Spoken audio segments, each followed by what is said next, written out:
ഇന്ത്യയിൽ നിന്ന് ധാരാളം വിദ്യാർത്ഥികൾ പഠിക്കാനായി അമേരിക്കയിലേക്ക് പോകാറുണ്ട്. ഇതിനായി അവർ F1 വിസ എടുത്താണ് പോകുന്നത്. അവിടെ ഒരുപാട് പണം ചെലവഴിച്ചാണ് പഠിക്കുന്നത്. പഠനം കഴിഞ്ഞാൽ നല്ലൊരു ജോലി കിട്ടുമെന്ന പ്രതീക്ഷയിലാണ് അവർ ഇതൊക്കെ ചെയ്യുന്നത്. എന്നാൽ ചില സമയങ്ങളിൽ പഠനം കഴിഞ്ഞുള്ള ജീവിതം അത്ര സുഖകരമല്ലെന്നാണ് പുറത്തുവരുന്ന റിപ്പോർട്ട്. അമേരിക്കയിലെ ഒരു ഇന്ത്യൻ വിദ്യാർത്ഥിയുടെ കഥയാണിത്. അവൻ്റെ ബിരുദാനന്തര ബിരുദം ഏകദേശം പൂർത്തിയാകാറായി. ഒരു മാസത്തിലധികമായി അവൻ അമേരിക്കയിൽ ജോലിക്ക് അപേക്ഷിക്കുന്നുണ്ട്. ചില അഭിമുഖങ്ങളിൽ പങ്കെടുത്തു.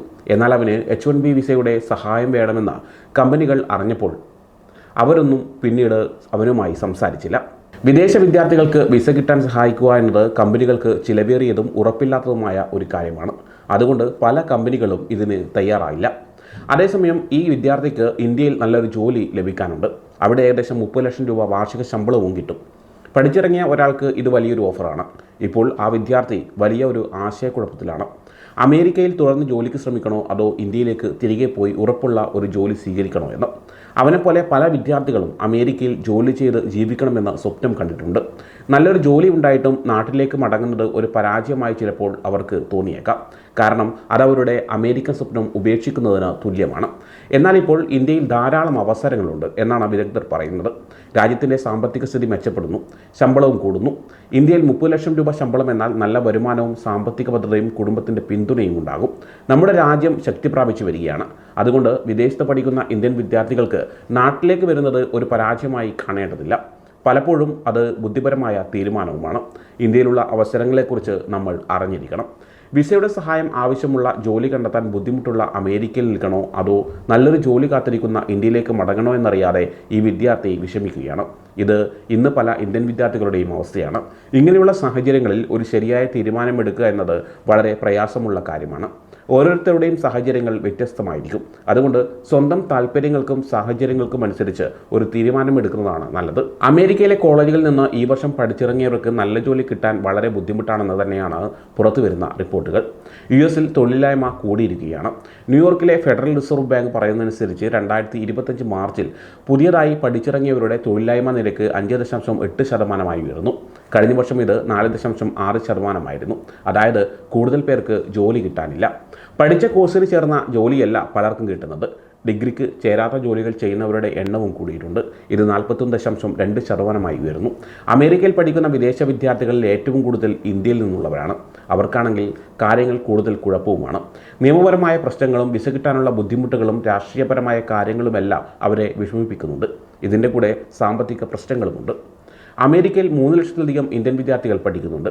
ഏകദേശം 1 ലക്ഷം പേർ OPT എന്ന പ്രോഗ്രാം വഴി ജോലി ചെയ്യുന്നുണ്ട്. ഈ പ്രോഗ്രാം സ്ട്രീം വിഷയങ്ങളിൽ പഠിക്കുന്നവർക്ക് 3 വർഷം വരെ ജോലി ചെയ്ത് പരിചയം നേടാൻ സഹായിക്കുന്നു. എന്നാൽ ട്രംപിൻ്റെ കാലത്ത് കുടിയേറ്റ നിയമങ്ങളിൽ പല മാറ്റങ്ങളും വരുത്തി. ഇത് പല പ്രതിസന്ധികളും ഉണ്ടാക്കി. അമേരിക്കൻ ഇമിഗ്രേഷൻ ലോയേഴ്സ് അസോസിയേഷൻ കണ്ടെത്തിയത് അടുത്ത കാലത്ത് സ്റ്റുഡൻറ്റ് വിസ റദ്ദാക്കിയ 327 കേസുകളിൽ പകുതിയും ഇന്ത്യക്കാരുടേതാണ് എന്നാണ്. ചെറിയ തെറ്റുകൾക്ക് പോലും പാർക്കിംഗ് ടിക്കറ്റിന് പോലും ട്രംപ് ഭരണകൂടം സർവീസ് രേഖകൾ റദ്ദാക്കിയിരുന്നു. ചിലപ്പോൾ ഒരു കാരണവുമില്ലാതെയും റദ്ദാക്കിയിട്ടുണ്ട്. ഹോംലാൻഡ് സുരക്ഷാ വകുപ്പ് പിന്നീട് ഇത് തിരുത്തി റദ്ദാക്കിയ രേഖകൾ പുനഃസ്ഥാപിക്കുമെന്ന് പറഞ്ഞു. എങ്കിലും വിദ്യാർത്ഥികൾക്കുണ്ടായ പേടിയും നഷ്ടപ്പെട്ട അവസരങ്ങളും അതുപോലെ തന്നെയുണ്ട്. OPT പ്രോഗ്രാം നിർത്തലാക്കാൻ സാധ്യതയുണ്ടെന്നുള്ള ഒരു ബില്ല് US കോൺഗ്രസിൽ വന്നതോടെ ഇന്ത്യൻ വിദ്യാർത്ഥികൾ കൂടുതൽ വിഷമത്തിലായി. കാരണം പലരും ഈ പ്രോഗ്രാം വഴി H1B വിസ കിട്ടാനും അവിടെ സ്ഥിരതാമസമാക്കാനും ശ്രമിക്കുന്നവരാണ്. ഇന്ത്യൻ വിദ്യാർത്ഥികൾക്ക് അവരുടെ രാഷ്ട്രീയപരമായ അഭിപ്രായങ്ങൾ പറയുന്നതിൽ പോലും പേടിയുണ്ട്.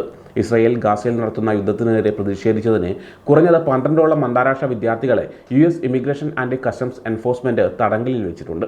ട്രംപ് ഭരണകൂടം ഈ പ്രതിഷേധങ്ങളെ തീവ്രവാദത്തെ പിന്തുണയ്ക്കുന്നതിന് തുല്യമായാണ് കണ്ടത്. ജോർജ് ടൗൺ യൂണിവേഴ്സിറ്റിയിലെ പോസ്റ്റ് ഡോക്ടറൽ ഫെലോ ആയ ബാദർ ഖാൻ സൂരിയെ ഹമാസ് പ്രചാരണം നടത്തിയെന്ന് ആരോപിച്ച് അറസ്റ്റ് ചെയ്തു. കൊളംബിയ യൂണിവേഴ്സിറ്റിയിലെ വിദ്യാർത്ഥിനി രഞ്ജിനി ശ്രീനിവാസന്റെ പ്രോ പലസ്തീൻ സോഷ്യൽ മീഡിയ പോസ്റ്റുകൾ കാരണം വിസ റദ്ദാക്കി. ഈ സംഭവങ്ങൾ ഇന്ത്യൻ വിദ്യാർത്ഥികൾക്കിടയിൽ ഭയം ഉണ്ടാക്കിയിട്ടുണ്ട്. സൂര്യയെ ഹമാസുമായി ബന്ധമുണ്ടെന്ന് ആരോപിച്ച് നാടുകടത്താൻ US ഉദ്യോഗസ്ഥർ തീരുമാനിച്ചിരിക്കുകയാണ്. വിസയുടെ കാര്യത്തിലുള്ള ബുദ്ധിമുട്ടുകൾ കൂടാതെ AI അഥവാ കൃത്രിമ ബുദ്ധി കാരണം ഇന്ത്യൻ വിദ്യാർത്ഥികൾക്ക് ജോലി കിട്ടാനുള്ള സാധ്യതകൾ കുറയുന്നുണ്ട്. AI ടൂളുകൾ ഇപ്പോൾ പല ജോലികളും ചെയ്യുന്നുണ്ട്. പുതുതായി ജോലിക്ക് കയറുന്നവർ ചെയ്യുന്ന പല കാര്യങ്ങളും AI ചെയ്യുന്നു. ഇത് കാരണം പുതിയ ആളുകൾക്ക് ജോലി കിട്ടാൻ ബുദ്ധിമുട്ടാണ്. കുറഞ്ഞ ശമ്പളത്തിലുള്ള ജോലികൾ കുറയുന്നു. ഡിഗ്രി എടുത്തതുകൊണ്ട് വലിയ കാര്യമില്ലാതാവുന്നു. വിദ്യാർത്ഥികളുടെ ലോൺ തിരിച്ചടക്കാൻ ബുദ്ധിമുട്ടുണ്ടാവുന്നു. കടം കൂടുന്നു. തിരിച്ചടക്കാൻ പറ്റാതെ വരുന്നു. ട്രംപ് ഭരണകൂടം വിദ്യാർത്ഥികളുടെ ലോൺ തിരിച്ചടക്കാത്തവരുടെ കയ്യിൽ നിന്ന് പണം ഈടാക്കാൻ തുടങ്ങിയിട്ടുണ്ട്. കോവിഡ് സമയത്ത് ഇത് നിർത്തിവെച്ചിരുന്നു. ഇപ്പോൾ സർക്കാർ ശമ്പളത്തിൽ നിന്ന്, ടാക്സ് റീഫണ്ടിൽ നിന്നും, സോഷ്യൽ സെക്യൂരിറ്റിയിൽ നിന്നുമെല്ലാം പണം എടുക്കും.